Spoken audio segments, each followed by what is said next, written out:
If you had to live in another time period, what time period would it be? The one event I would want to witness was Mansa Musa, the richest person in history. He would show up to a town and he'd give every person in the town a bar of gold. You would think that the people of these cities would benefit hugely from the gold injections, but the prices of bread would just go up 100x. Causing inflation in a town. Massive hyperinflation. Yeah. You need a structure to allocate resources efficiently. You can't just give everyone all the money. Tonight, I am having the pleasure of sitting down with Joshua Browder, and he is the founder and CEO of DoNotPay and then Browder Capital. I noticed in another interview that you did that you said that you're anti-authority, and I would love to hear about the first moment where you were being anti-authority. Thank you so much for having me. I'm a big fan of your show and also very anti-authority. So I love software, and I think the reason I like it is because you can build things without asking for other people's permission. As a child, typically I was looking at all these career paths, and it seemed like you have to work for 30 years somewhere, and then you work your way up, and then eventually you can build something. But with software, you have the power to create something, and if it's useful, anyone in the world can use it. And I really experienced this firsthand as a child. So I got into the whole drug of software development by creating iPhone apps, and specifically iPhone app themes. So this was back in the day where it was groundbreaking to change the app icons on your iPhone. The iPhone was basically useless. I had all the iPhones from the very beginning. I guess I was lucky to do that as a child. And the very first iPhone, it didn't even have Safari. And then finally Safari came, but then it didn't have any apps, and then it had apps, but the apps were very limited. And so there was a whole community of people who were jailbreaking iPhones to kind of expand the functionality. And that was my gateway drug. I was selling themes and apps on the Cydia App Store, which was kind of the counter app store to the official Apple App Store. And I was selling all different types of themes, like Disney themes and all of this stuff. And I thought people had the right to change their iPhone app icons. So my first kind of thing was fighting Apple and selling these themes.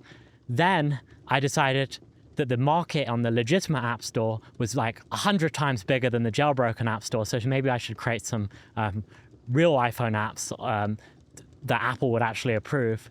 And that was also anti-authority, because one of the first apps I created was for this sandwich chain called Pret App.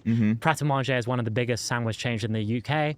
It's kind of like, they have a lot of branches, I guess, or outlets in New York and Chicago, but it's not so big on the West Coast. But I guess the biggest comparable is just like Joe and the Juice of the UK, but more on the food side. And I decided to create a Pret app. And this was back in the day when having an app that would tell you where your nearest sandwich store was. And was this contracted, or did you just do this on your own? No, I just did it rogue. Wow. Okay. And it would show you the menu and show you the nearest store and all of this stuff. And this was truly groundbreaking stuff in the early kind of 2010s. And so I put it on the App Store, and it was very popular because people really wanted to find the nearest sandwich shop and get the menu and things like that, and it started rising in the charts. And it got the attention of Apple developer relations, and they sent me an email saying, we want to feature your app on the What's Hot section of the App Store on the front page for everyone to see. And they sent me this consent form saying, this is the official Pret app, and I had all the consent and designs all completely legalized, and I just signed it, docu-signed. And I also kind of was a teenager, so I don't even know if it was even legal for me to be signing these forms, and let alone what I was representing. Anyway, I signed. How did you get around that? I don't know. I just signed up for an account, okay. and they kind of let me on, and signed all the forms, and then I got onto the What's Hot section of the App Store, and I should mention that I was charging 99 cents for the sandwich app. And so Pret a Manger, the sandwich chain, it became so popular that they were getting complaints. People were doing, this was back in the days with YouTube reviews and stuff, people were doing YouTube videos, why is my sandwich chain charging for the app? I want to find my sandwich store for free. They're being so greedy. And so it got the attention of this big company, and they started sending me all these letters and stuff. And they actually kind of invited me to kind of talk to the legal team so I could educate me on kind of copyright law. And I showed up, and I don't think they realized that this was like a 14 or 15-year-old. And so I showed up, and they kind of realized that I was harmless. And then they completely changed because they realized it wouldn't look good if they kind of sued a 14-year-old app developer who was just passionate about their sandwiches. And so they actually invited me in for a private tour of the kitchen with the CEO of the sandwich chain. And they said, we'd love to make this the official app. And so it transitioned from the unofficial to the official Pret app. I kind of gave it to them. And then obviously mobile apps became a lot more important in the economy, and they updated it. And so I was lucky to create the first official Pret app that I guess today is kind of the journey. Now millions of people use it, and it still exists to this day. So I think as a young person, you can do a lot, where as an older person, you have to be more careful. I know that your dad is Bill Browder, and he had a meaningful hand in like basically having a bunch of like Putin and Russia's assets kind of frozen. And I noticed in another interview that you did where you said there have always been kind of like scammers chasing you and like potentially Russians chasing you. What was that like growing up? So my dad is a human rights activist, and at one point I would say he was Putin's number one foreign enemy. And thankfully, I think now maybe he's been downgraded given the war with Ukraine. And so there's Zelensky and others who are higher on the priority list. Someone else to focus on? So, someone else to focus on. And maybe now he's been downgraded to top 20. And it's really scary. And the reason he's his number one enemy, or he was, is because he is responsible for freezing a lot of Putin's money worldwide.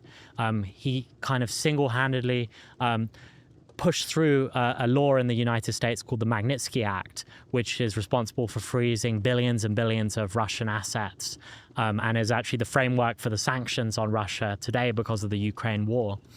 And that's a very scary place to be when your father is freezing the Russian mafia's money. And I grew up experiencing the journey of him fighting these really scary people. And it was really kind of sad and scary. There were many times when they would actually show up to our house, the Russians, to try and scare us. And they were using both legal and illegal means to try and scare my family. On the legal side, they would issue arrest warrants around the world for my dad, and he would be detained in Spain because the global countries assume that when a big country like Russia issues an arrest warrant, it's kind of semi-legitimate. And so even civilized countries like Spain would temporarily detain him until they figured out what was going on. And if it wasn't for the many advocates he had, he would be in a Russian prison. And then on the illegal side, they would call him, they would visit, and it was really scary. Having that experience, you try and look for the lessons and try and look for the positives in that. And I think the biggest positive for me was it put everything in perspective. It really puts everything in perspective to have such a kind of dangerous group after you and your family. And it taught me to be fearless. And perhaps, if you have minor kind of problems in life, you get a parking ticket or something, or you get really upset, you realize that the most important thing is health and being safe and standing up for what you believe in. And it really taught me the power of kind of being fearless. Do you think that you would have come to Stanford and like kind of gone across the world if you hadn't had that experience as a child? I think the Stanford reason was a bit different, and I know it might sound kind of shallow, but the initial reason was in London it's just pouring with rain all the time, and bad weather. And Yeah. I was taught myself to code using Stanford YouTube videos, and the way that and this was before the days of ChatGPT and certainly before the days of Codecademy, and so the only way to learn was to copy what the YouTubers were doing. And with Stanford, they would zoom in on the beautiful California landscape of Palm Drive before they started the class. Kind of incepting you with the idea. Yeah, and that's really what inspired me. I was like, wow, if this is what the YouTube videos are like, one could only imagine what it's like in person. And now that I've come, I can justify in hindsight the reasons for being here. I think people are 10 times more ambitious, maybe even 100 times more ambitious than the UK. The scale of capital and innovation here is nothing like anywhere in the world, especially the UK. But initially, it's because of those YouTube videos. I know that you've spent a great deal of time kind of with people that are very, very early on in their founding journeys.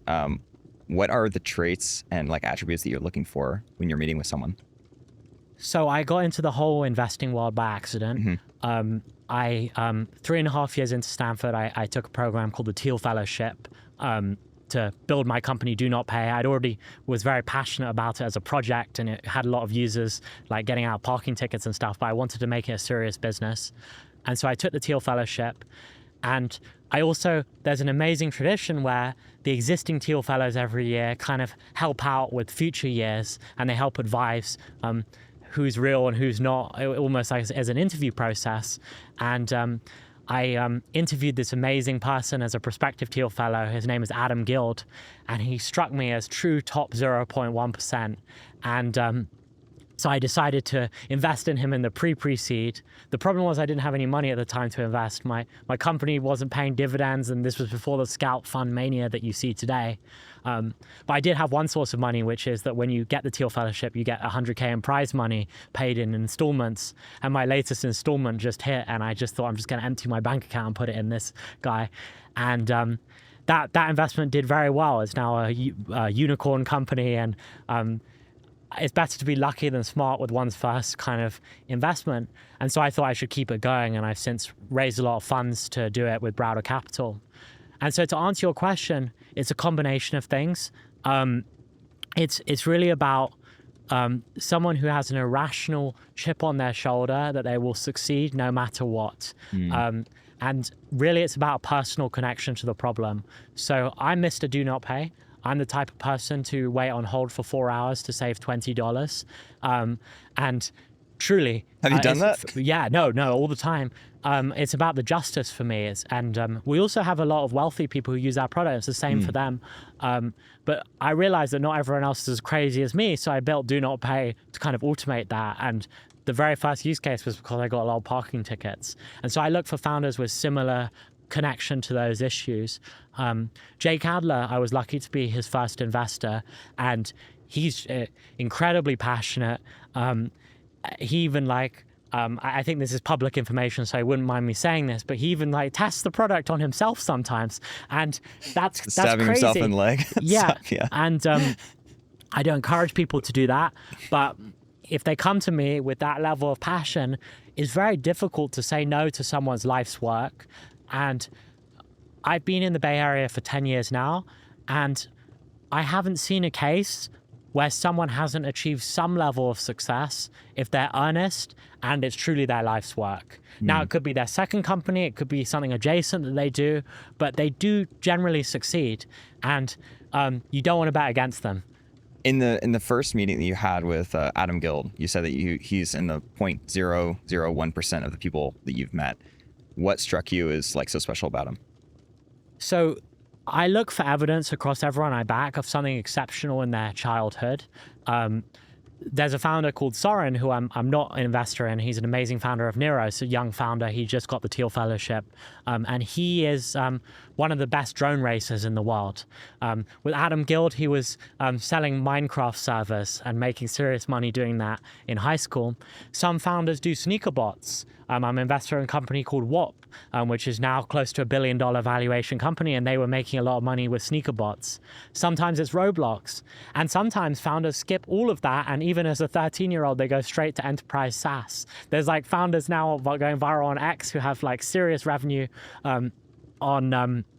with SaaS products. In fact, just before this interview, I spoke with an 18-year-old who's multi-million-dollar revenue, and I think the kids are all right. I'm 28, I'm getting old. I'm like a dinosaur in Silicon Valley now. But when I was 18, if you even knew how to create an iPhone app, I like to think you're in the top 5% of entrepreneurs. And now you have 18-year-olds doing millions in revenue. Do you think that that's going to continue accelerating, and younger and younger people are going to be having more and more meaningful results? I think so. And I think the reason for that is that the transparency of information isn't at all-time high. First, you had people like YC, they'd publish everything about starting a company. And we were just talking about Marc Andreessen's essays and Paul Graham's essays. That didn't exist decades ago. And now you can even ask AI every problem. I notice a trend with young entrepreneurs. It's a bit unfortunate, actually. They kind of let AI kind of decide their lives. Do their thinking for them? Yeah, and I actually push back against that. I don't ask ChatGPT for major decisions because I think it's like an AI psychosis. You kind of revert to the mean, and that's not a good thing to do. I also think it's unfortunate. I was lucky. I really enjoyed my childhood. I was doing this like Cydia themes and apps on the side, but you can't be too business oriented. There is a joy of youth, and so I hope it doesn't go too far. So you have, you want like maybe 15, 16-year-olds doing stuff, maybe not like 12-year-olds grinding on apps. I think 17, 18 is a good place to start. But it's good to know. It's good. I have an amazing brother, and he reads a lot on X, and I think it's good to start reading a lot, but you still want to have a childhood. Do you think that you have more fun being a coach or an actual player in the game?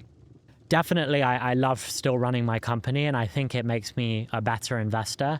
The half-life of being a founder is 6 months. I've heard investors say it's 2 years. I think that's a self-serving comment because they conveniently are like one year out. But I deal with challenges every day that the world changes so quickly. The world even 6 months ago is completely different from where it is today in terms of AI. And then 5 years ago is completely different with the pandemic and all sorts of things changing. And so I was helping an entrepreneur the other day, like not get extorted by Apple. Apple take 30%. And this is something I constantly deal with. And there's ways you can do it to classify your app in certain ways. And that constantly changes. And that's something you would only know if you're an entrepreneur. I'll give you one more example. DoNotPay, and I guess this speaks to our company name, has got the AWS 100K credit like 5 times. AWS and Microsoft and all these companies and Azure and I guess the AI models now, and they give credits to startups. And we realized we could just keep applying for the credit. And so that's things I advise people to do. Obviously now we're a big customer of theirs, so I guess they hooked us in and they got us. But there's all these things you would only know if you're operating day to day. Do you have any interesting stories of seeking justice for other people? So many. I'll give you 2 if that's okay. Mm-hmm. So the first is my favorite DoNotPay product. So DoNotPay started with parking tickets, and I realized this issue is bigger than tickets of consumer rights fighting these big companies and governments. And so now we have over 100 different products that help people. And one area that's my favorite, people ask me what's my favorite, is helping people sue and get money back from robocall companies. There's this amazing law in the US that allows you to get $1,500 every time you get a spam call. It's called the Telephone Consumer Protection Act. But like most rights that people have, they don't have the time and the resources and the knowledge to get their money and get. It's like the accounting thing where it's like 130,000 pages of accounting text. Like no one's reading that. Yeah, this is like buried. This law is from 1991. The problem with these robocallers is they use fake names, fake numbers, and I'm sure we've all received a call. It's like they're trying to sell us a cruise, and you ask them who they are, and they kind of and the caller ID is blocked, and all of this stuff. So we decided to build something to help these people. If you get the spam call and get the money you're deserved, and the way it works is it's a trap. We built a special credit card, a virtual credit card, and it's not linked to the consumer, it's linked to DoNotPay. And when they try and sell you the cruise or whatever they're trying to sell you, you can say, I'm very interested. Here's my special card. And you give them the special DoNotPay card. And through the payment network, it gets the business name, address, phone number, all the details through the payment network that you would need to generate a letter to get your money. And there's this one man, I keep talking about him. He's based in New Jersey, and he's made it his full-time job using DoNotPay to get money back from these robocallers. He's kind of an exceptional case. He's made, I would say, close to $100,000 doing this. He bought a new roof for his house. I guess the weather in New Jersey is not very good, so you constantly need a new roof. That's really helpful because I think without the card and without the knowledge, he wouldn't be able to do this. So that's the first story. If it's okay, I'd love to share one more. And this one is a kind of product that I decided to do, and it's kind of a inspiration. A guy inspired me to do it, and that was Warren Buffett. I was a sophomore at Stanford, fresh off the boat, kind of still from the United Kingdom. And I was in a computer science class, and I received an email one day, and it said, do you want to interview Warren Buffett on stage and have lunch with him at the Microsoft annual AGM summit?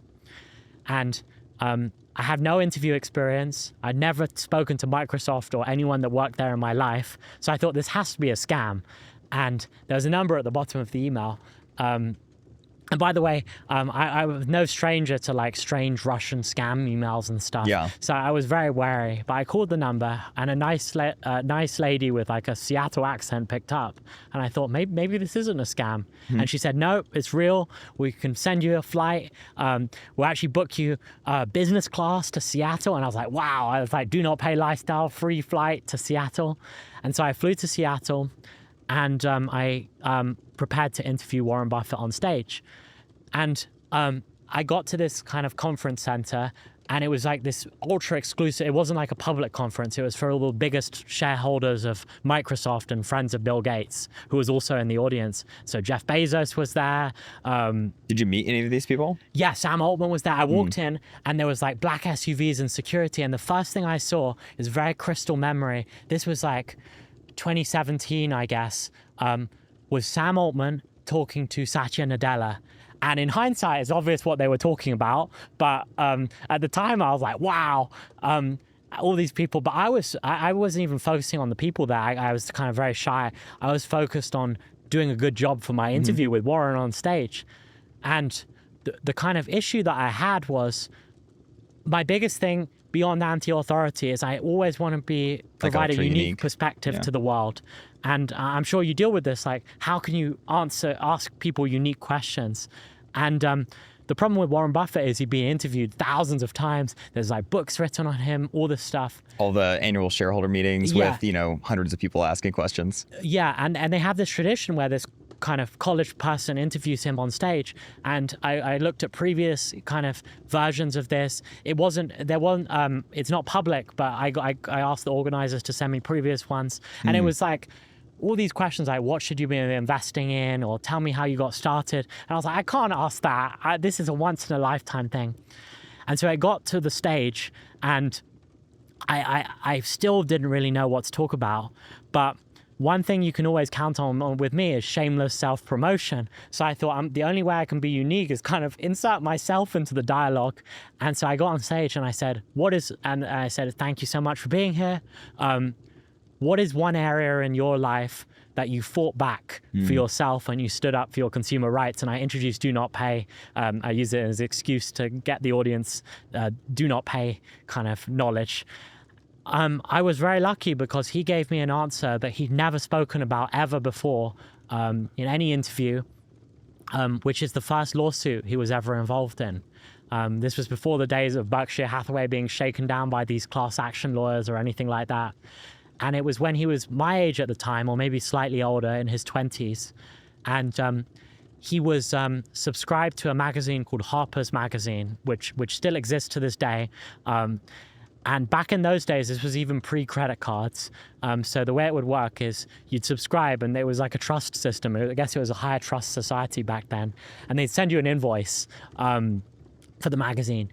And if you didn't pay the invoice, it was a high trust society, but also a more scary society where bad things would really happen. Like maybe they call the police or something like that. And so you really had to pay the invoice. So you get these invoices every month and read the magazine. And one day he decided to cancel his subscription.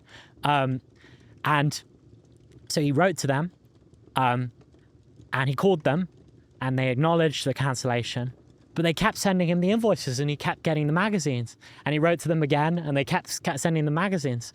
And he was so frustrated and so scared that he kept paying the invoices, but he thought this is really unfair. And just to eventually just figure out a way to cancel this damn subscription, he sued Harper's Magazine himself, representing himself in small claims court. And he took them to court. And not only did he get his money back for the invoices he was being forced to pay, he also got punitive damages. And I guess it wasn't, in today's nominal dollars, that wasn't that much, but at the time... Wasn't it like a few hundred?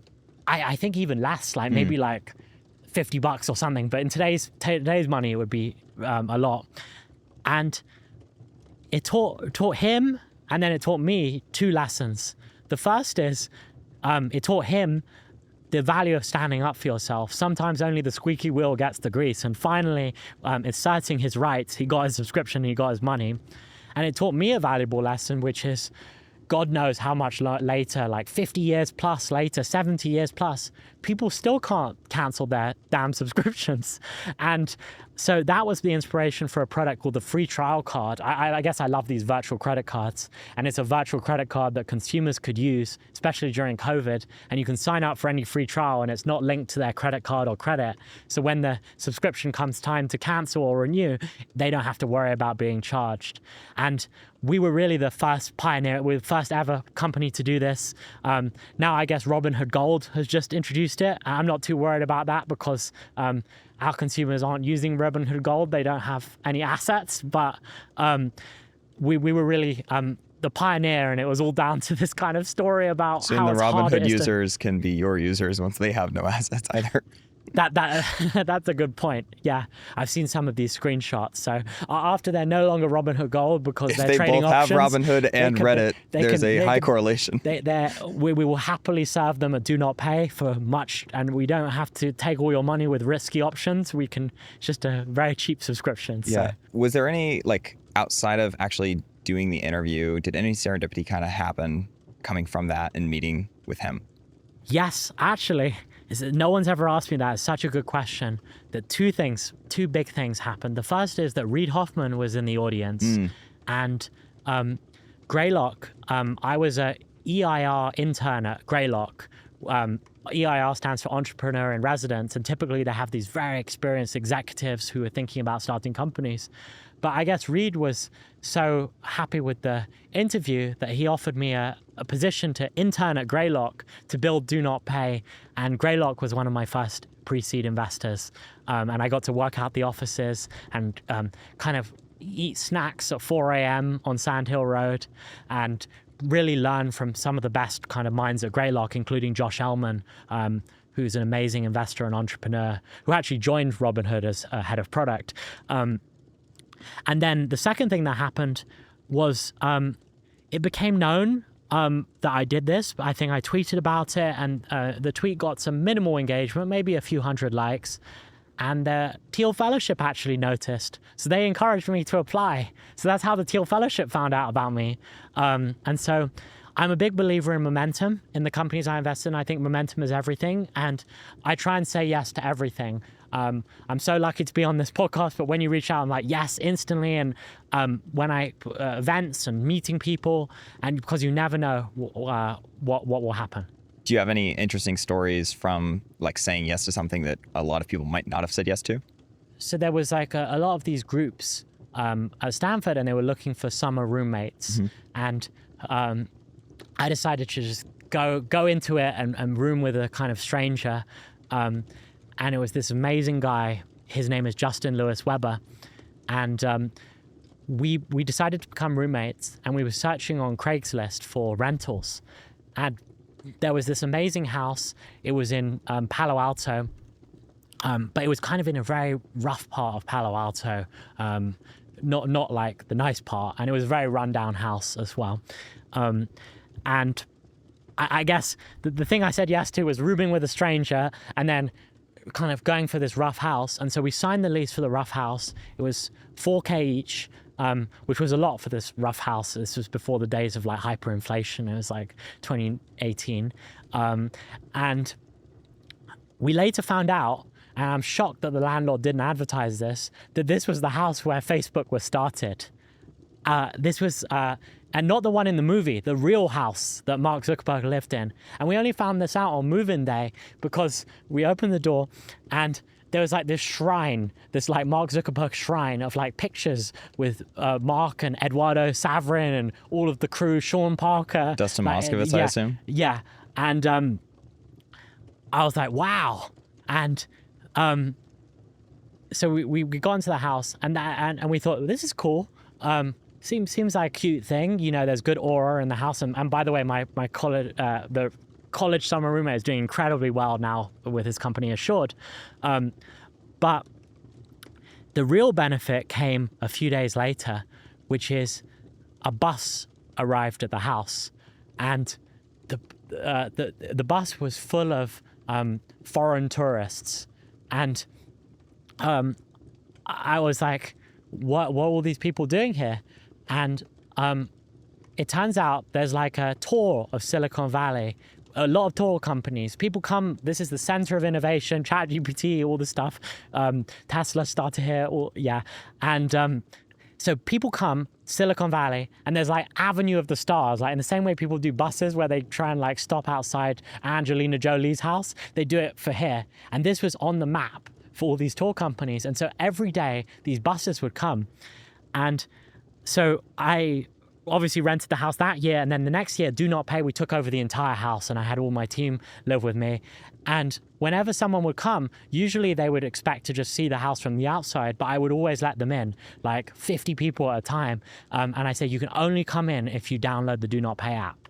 And so that's how I got my first Just signing users. up the first few users. Yeah, Amazing. obviously, we got a lot of PR and stuff for the DoNotPay web product and getting out parking tickets, but we were just about to launch an app. And I was like, I need to push the app. And that's very helpful. And we had this agreement with all the tour companies that they would be let in if they downloaded the app. Did you try to like put up a sign on the side of the house where all the tour buses were going to go by? And so if someone like took a picture of the Facebook house, it would have the DoNotPay thing on yes, there? Yes, and maybe I can send this to you for post-production. There's a sign, it says First DoNotPay Headquarters. I really have to dig to find it. And actually, National Geographic came, and we're like a safari, it's like a zoo. They were like taking pictures of us in the house. Like, they weren't doing a story on the house, they were just doing a photo shoot. So because National Geographic is like a photo company. And so there's so many benefits of being in that house, and it definitely was worth the 4K. On the momentum side, I know like Sam Altman has talked about, momentum is like the lifeblood of startups. And if you don't have momentum, you just need to get momentum. And it's like basically a company that is winning stays winning, and one that isn't winning just falls apart. Everything kind of falls apart. What have been the biggest things for you when you're engaging with a founder, or even in DoNotPay's history, where you kind of like built momentum or tried to build momentum when there wasn't any? I think of the kind of lowest point of DoNotPay, and that was actually 6 months after the Facebook house. I was trying to raise my institutional seed for the company, and it was very tough. I thought it was a slam dunk pitch. We had hundreds of thousands of people using it. CNN was covering us every day. It was very unique. It was kind of N of one company. And we had an amazing team of me and my Stanford buddies. And today it would instantly get funded. But back then people were a bit more cautious. And so I went to the Sand Hill Road, kind of all the big institutional VC firms, and one after the other, they were turning us down. I've never been one of these suave guys pitching. And so, I thought, wow, this is really disappointing. And I think 19 people in a row rejected us. And one after the other. And these VCs are really, it's upsetting. They will lead you on for weeks before finally rejecting you. And one after the other, rejection. And this was especially scary for me, because as exciting as I was about the DoNotPay mission, I realized I would probably have to do something depressing, like get work at Google or go back to Stanford if I wasn't able to raise money, because I needed to pay the team. I mean, there's only so much I can do coding, and I had big visions for what I wanted to do. And so I said to myself, I set an informal promise if I had a few more pitches left, if I didn't go through those pitches and get an offer, I would put in the towel and give up. And that was really, really scary.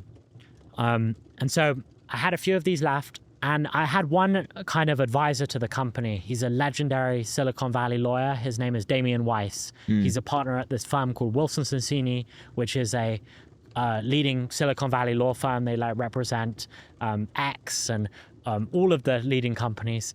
And I was lucky to get him in as an advisor because DoNotPay, I thought I need a lawyer to kind of, at least on the surface, as a legal advisor because I'm in the consumer space. And I told him this big challenge I was having. And he said, okay, well, let's go out for drinks. And you can do your pitch to me and go through it. And I said, I'm below the age of 21. I can't do drinks, but I can do coffee. So we went out for coffee. And I went through the entire pitch in front of him with my laptop and the PDF. And at the end of the pitch, he said, you're doing it completely wrong. First of all, no one really cares about this PDF. They care about you and the product. So the fact that you're not doing a demo of the product is a huge missed opportunity. And I thought that makes sense. And the big VC pitch was the next day. So over the night, I scrambled this demo together of a robot appealing someone's bank fees. It would log into a Wells Fargo account, go into the message center and start messaging Wells Fargo to get the overdraft fees overturned. And that was compelling. He said, secondly, no one has any idea what this can be and what you're trying to build. You should put on the logos of the companies that you one day want to emulate. And it seems like a kind of Silicon Valley cliche, Airbnb for X or Uber for Y, but that was really popular at the time. And so I thought, okay, I'm going to put on the Intuit logo on my deck. Intuit is a $200 billion company. I said, we're going to be the Intuit for consumer rights. And I also put on the Honey logo. They'd recently been acquired for $6 billion by PayPal. And I thought that was another example. And I put a third one that I can't remember. And he said, finally, the business model is completely messed up.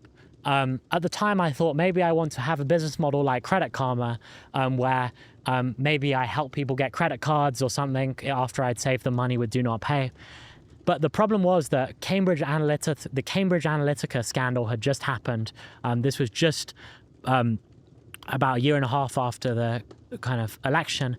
And everyone was very skittish with kind of lead gen based business models. And he said, just change it to subscription. And he was ultimately right. I mean, DoNotPay is now a membership-based business model, and I think it's really good to work for your users, but I changed the slide to make it a subscription. So I went into the pitch the next day.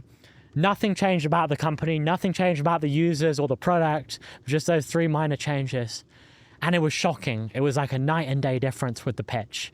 And so I made my pitch, and then I left the room, and I came back, and they said, not only do we want to invest on the spot. And I was shocked at how enthusiastic they were given my previous rejections. And it made me realize, and one thing I'll say is that Silicon Valley, unfortunately, is a very group mindset place. And word got out that this VC firm gave me an offer. And then everyone started piling in. And even people who previously rejected me wanted to invest. And it taught me a really valuable lesson, which is when things aren't working, sometimes the most minor differences in strategy and framing can make all the difference to momentum. And that is something I really encourage entrepreneurs I back. I always want them to feel like they're making progress with momentum every week. And sometimes that can initially just be they choose a domain name. We were talking about domain names earlier. That's big momentum. Building the initial product, kind of crafting the pitch in the right way. And so it's all about momentum and the exact framing to get there. David Sindra from Founders Podcast has this idea of you should be different for different's sake. Do you have any examples in your life of things where you did things very differently than normally people would, or uniqueness? I think that I've always, maybe it's because I'm not from the US or from the Silicon Valley hype train, but I've always focused on building a sustainable business and profitability. DoNotPay, we're lucky to have more money than we've raised, and we've actually one of the first companies to do dividends for our shareholders. When I was thinking about doing the dividend, I spoke to an old friend of mine, like a kind of mentor, and he said, perhaps you shouldn't consider not doing the dividend because the market doesn't really value dividends. A company like Google would never do a dividend. And I understand what he's saying because it's really important to focus on growth and reinvestment. But at the same time, I thought it would be a nice milestone for the employees and investors. And so we did our dividend. And then 2 months later, actually, Google did do their first ever dividend. So I like to say we're a trendsetter. But the market, the world is changing really quickly with loads of different things. And what worked 6 months ago might not work today and the world 6 months ago. And so I think it's really important never to rest on one's laurels and constantly adapt one's worldview. And I think now we're back in growth mode. I mean, we're in a world where OpenAI is worth hundreds of billions, so it's about growth again. But this was in kind of 2023 where people really valued cash flow. I know you kind of like spend a lot of your time trying to help people. What have been the biggest moments where people helped you? I think Silicon Valley is really a pay it forward place, and I'm so lucky that people have helped me. I mean, even the whole concept of the Teal Fellowship. The Teal Fellowship is an amazing non-profit. They've helped me immeasurably, as much as any investor, but they have no equity. It's just a non-profit grant. I'll tell a story. I won't mention who it is or too many details because they might get upset. But I did a small personal check in someone's company, and the company didn't work out. And they started another company, and I didn't manage to invest in them. I just kind of lost. No, actually, I won't reveal too much. But let's just say they started another company, and that company is immensely successful, and they decided, because I spent so much time with them for the first company and I invested my 25K, and I got it back. It was like, it's not like I lost the money or anything like that. They gave me millions of dollars in equity in the new company. And was it like semi-equivalent of your initial stake in the other company? It was, yeah, as a gift. And there's no legal reason for them to do that. And I won't mention who it is. So if they're listening to this, please don't be upset with me. I've never mentioned who it is. But that just goes to show the generosity. And I was telling one of my relatives about this, and he was shocked. He was like, why would someone do this? And I think that's why Silicon Valley works so well. People outside of, like, especially, I'm from Alaska, and people in Alaska think of like $1 million as a massive thing. And it is a big thing. Yeah. But to people here, it's just something that you, like, if you're starting a company, $1 million is just something that happens. Yeah. What do you think your superpowers are, if you have any? So I'll tell you about my weaknesses because first, and then, so my weaknesses, I'm not like very polished, both on the LP, like raising money for anything, I'm just like a straight shooting kind of person. My strength is, I think very tactically on a day-to-day basis. I think in Silicon Valley, a lot of people get caught up with reading a lot and having mental frameworks. And I think that's really important. But I try and focus on one day at a time. And I think that's really useful, like baby steps. You mentioned, I think on another podcast, that like Marc Andreessen had a massive impact on your life. What was that about? Marc Andreessen was my first ever believer with DoNotPay and my first ever institutional believer for my fund, Browder Capital. And so I'm a big fan of his belief in me and very thankful to him. I first met him, DoNotPay had gone viral for like the third time. And there was a partner at Andreessen who I think saw our virality and kind of used the product. His name is John O'Farrell, who I believe he's now an advisor to Andreessen, and he's truly an inspiration. And he introduced me to Marc, and he said, Marc wants to have breakfast with you. And Marc was the first luminary I ever met, fresh off the boat from the United Kingdom. And he is the most intellectually curious guy. and he really lives up to the hype. And so I showed up at this breakfast at his house in Atherton, and I sat with him for hours, and we were talking about the world and DoNotPay and all sorts of different things. Very similar, like a 2016 version of this conversation. He convinced me to make DoNotPay a company. Were you deciding, or initially thinking it was to be a nonprofit? Kind of libertarian, Anti-capitalist a little bit? No, anti-establishment, freedom fighter for parking tickets. I thought that, I admit, okay, I'm not the most sympathetic person getting all these parking tickets, but what I discovered through DoNotPay is that the government issues tickets not maybe to punish people, but to make money. In some budgets, it's like 30% of the city budget that they get from tickets. In fact, New York City get over $1 billion a year from tickets. And when there's those incentives, there's an incentive to take advantage of people. And I noticed like old people and homeless people were getting tickets. And that was really why I started DoNotPay. And then on the company side, there's this problem of concentrated benefit and spread out harm. So what I mean by that is Comcast can charge 1 million people a $10 late fee that they don't notice. They make $10 million theoretically, and that's great for them. They get the benefit of 10 million, but the people being charged $10 can't afford to fight back. And so I was very passionate about these issues. And so I thought when I started DoNotPay, it's completely free public service. There was no business model, no ads, no payment. And I was no stranger to monetizing my products, like with the sandwich thing, but this was really a passion. And I was considering making it a nonprofit. And during our conversation between me and Marc, we spoke very philosophically about the kind of biggest organizations that have impact on the world. And he convinced me that they're businesses. And you look at OpenAI today, kind of going to a for-profit, that's a perfect example of that. They want to have the biggest impact, and they realize that they have to make that a for-profit company. Lucky for me, he kind of convinced me at the pre-seed, and so I decided to make DoNotPay a company. Did he like write a check in that first conversation over breakfast? He didn't, and he wanted me to meet the rest of the team, and so Andreessen Horowitz was my first ever believer in the pre-seed. They wrote $1 million check, and the story I shared about the kind of difficulty fundraising was the seed a few years later.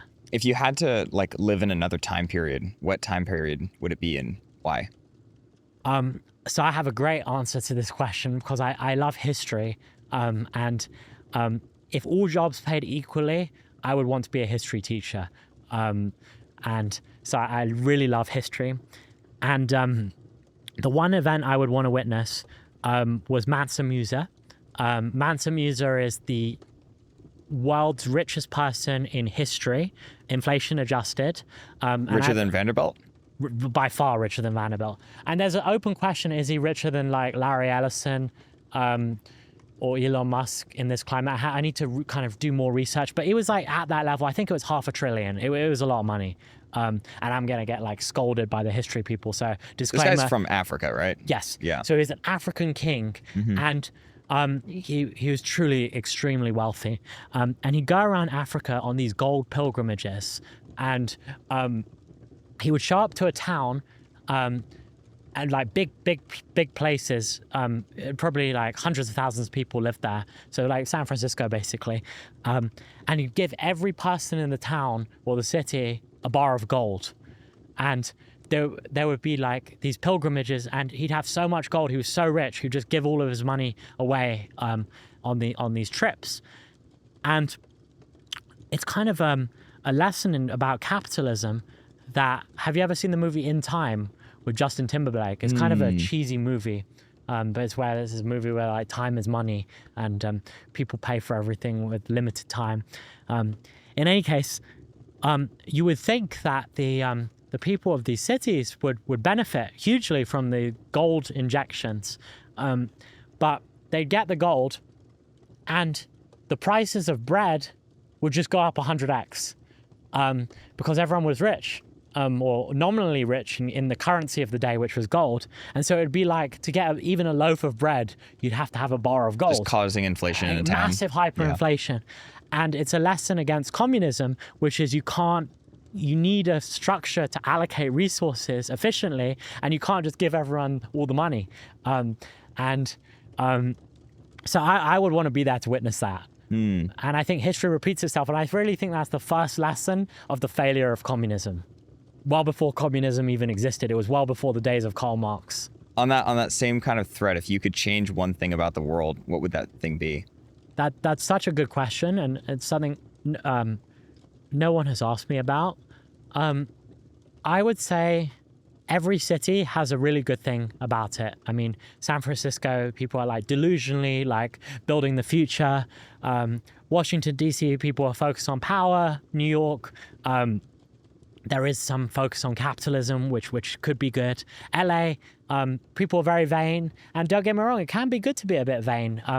Alex Cobb has this quote like, morality is beauty. I'm not sure I fully agree with that, but it's good to kind of take care of yourself. So I wish every positive aspect of all these cities was combined. London, the best thing about London is it's very multicultural. There's no such thing. Well, okay, it's very controversial, and I'm going to kind of tone it back a bit. There's not that much concept of race as much as there is in the US, in the UK. Growing up in the UK, people didn't really ask you, and people are going to say I'm like crazy for saying this. So it's not okay. It's a balance, right? But it's not like the US, like where the government forms ask you to tick your race. That's not the case in the UK because everyone is a blend, and I'm certainly a blend of a lot of different races. One of my grandfathers is Turkish, Slavic, all this different stuff, and there's amazing kind of melting pot in the UK. So that's the thing I like the most about the UK. I would love to spend a little bit of time on dyslexia and like having a slightly different way of viewing the world. I know that for me personally, growing up with dyslexia was very, it was kind of like I was in a different group and maybe like I was stupid, but I wasn't stupid. How was that for you? What was that like growing up? So I grew up with something called dyspraxia, which is kind of adjacent to a dyslexia. It's kind of all of the disadvantages of dyslexia with additional disadvantages. Nice. So dyspraxia is about kind of mixing shapes and kind of perception. And the reason I say that kind of inherits all of dyslexia is because words are shapes as well. So it's very difficult to kind of engage with that. Additionally, it's difficult to engage with all sorts of things. Like growing up, I had to do kind of physical training. It was like as if I had an injury. Like even sucking from a straw was difficult for me growing up. And I really loved to learn. I was like very academic, but at the same time, I kind of really struggled with this in school. And coding was like my outlet because coding, you could kind of do a lot of like keyboard shortcuts and things like that. And so kind of coding, in spite of my dyspraxia, was really a positive experience for me where finally I was like really good at something and I really enjoyed something. I imagine that you were like good at something that no one else and that you knew was good at. Yeah. And I think that having these kind of issues made me kind of, it's like the people who lose one sense have slightly better other senses because they have to rely on it. And so other things like understanding people and things like that, I really tried to kind of excel at as a child. And I think coding really helped me overcome it, and it gave me it's more of a confidence thing. These things are very easy to overcome if you have the confidence, and I started being good at coding, and then I thought, okay, I can do something. And then unfortunately, you had to take the SAT back then to go to Stanford, like doing that. And it's something I really feel strongly about. And so I love to support dyslexic and dyspraxic children. I'm an investor in Speechify, which helps people who are dyslexic kind of read things. And I also, I've been lucky to have like my dividend and exits from DoNotPay and other things. And so I donate to a high school in the UK that's a special dyslexic, dyspraxic, autism high school, and I feel very strongly about supporting that. So I'm lucky to have personally created this program that helps children just like me kind of overcome these sorts of things. Has there ever been a moment where you did something, made some decision that was against your interest for the better of someone else or generally? I mean, I would say that it was delusional for the first 4 years of DoNotPay. It was a free public service with no business model or no ads. And I built a lot of products that weren't very lucrative, but helped people, like help people apply for homeless assistance and things like that. And I think had I done a business model from day one, it would be a much quicker journey. It would have been. Do you think you would have built the same brand? No, I don't. I think people really appreciate that. Even to this day, I have people who have used it even 10 years ago for free, and they say it really helped them. And I think it's really important. I think everything that good, I'm a big believer in karma. You do good things and it comes back. And so I try and always wish well on people. And I think it's always good to have a positive outlook. It can get a bit annoying. Like in Silicon Valley, people are like blindly optimistic. Like they have to have some clarity of the world. But at the same time, it's good to always like do positive things.